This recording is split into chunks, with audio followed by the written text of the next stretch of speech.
warahmatullahi wabarakatuh. Nama saya Fatimah Azhara dari kelas 10 Bahasa, absen 11, mau menjelaskan tentang tugas antropologi, materi stratifikasi sosial.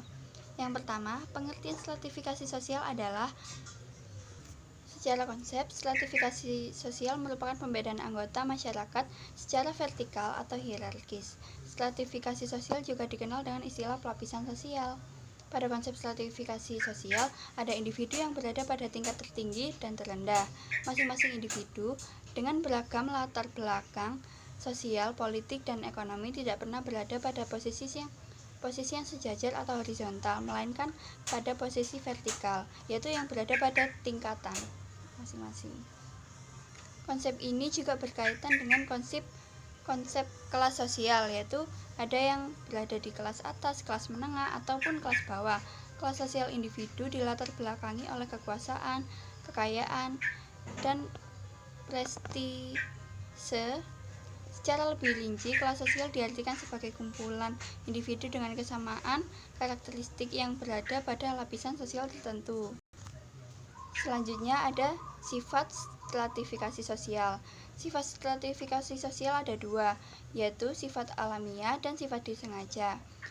Alasan utama terbentuknya lapisan masyarakat secara alamiah adalah keturunan, senioritas, dan pemimpin masyarakat. Sedangkan untuk sifat stratifikasi sosial yang disengaja, alasan utamanya yaitu berkaitan dengan pembagian kekuasaan dan wewenang resmi dalam organisasi formal seperti pada pemerintahan, perusahaan, parpol, dan lain-lain. Dalam masyarakat modern yang terus berevolusi, sistem stratifikasi sosial sangat diperlukan. Hal tersebut dikarenakan dalam masyarakat yang semakin kompleks, maka pembagian kerja juga semakin beragam. Dipandang melalui pendekatan fungsional, stratifikasi sosial berfungsi mendorong sistem pembagian kerja yang efektif, di mana individu terbagi ke dalam spesialisasi tertentu dalam suatu sistem masyarakat. Stratifikasi memungkinkan pekerjaan yang dikerjakan individu menjadi lebih efektif dan waktunya relatif singkat. Kemudian ada bentuk dan contoh stratifikasi sosial. Faktor utama yang menentukan strata sosial yaitu kekayaan, kekuasaan, pekerjaan, dan pendidikan. Namun, ada juga yang terdapat dari faktor seperti usia, jenis kelamin, agama, kelompok etnis, ras, dan sebagainya. Berkaitan dengan faktor tersebut, stratifikasi sosial dikategorikan dalam 3 kelompok, yaitu yang pertama stratifikasi ekonomi, stratifikasi politik, dan stratifikasi status sosial. Yang pertama, stratifikasi ekonomi, yaitu sebagai contoh pada masyarakat perkotaan. Seseorang yang memiliki jabatan tinggi pada sebuah perusahaan dan dibayar dengan gaji tinggi cenderung mendapatkan penghargaan lebih dan dianggap lebih terpandang sehingga ia dikelompokkan sebagai kelas atas atau yang menempati posisi tertinggi pada tingkat vertikal. Masyarakat yang berbeda mencirikan pembagian kelas sosial yang berbeda pula. Contoh lainnya dalam konteks masyarakat perdesaan. Luas sawah yang dimiliki individu biasanya dijadikan untuk dasar penentuan kelas sosial tertentu. Kemudian ada stratifikasi politik. Faktor politik yang mendasari terbentuknya stratifikasi sosial adalah kekuasaan. Singkatnya, kekuasaan diartikan sebagai kemampuan yang dimiliki seseorang untuk mempengaruhi orang lain dan mencapai tujuannya. Seperti contoh, seseorang yang memiliki jabatan tinggi. Nah, seseorang itu biasanya lebih dihargai oleh kalangan masyarakat dan para pengikutnya karena mereka memiliki jabatan yang tinggi.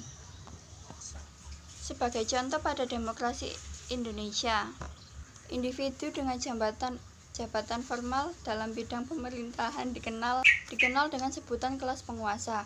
Jabatan formal yang disebut sebagai kelas penguasa contohnya seperti menteri, DPR, MPR, dan lain sebagainya.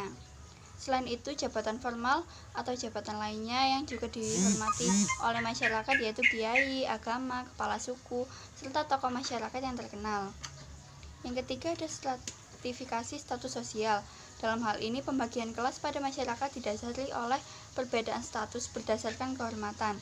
Biasanya individu yang berasal dari kelas terhormat atau kelas atas akan membatasi pergaulan dengan orang dari luar kelasnya.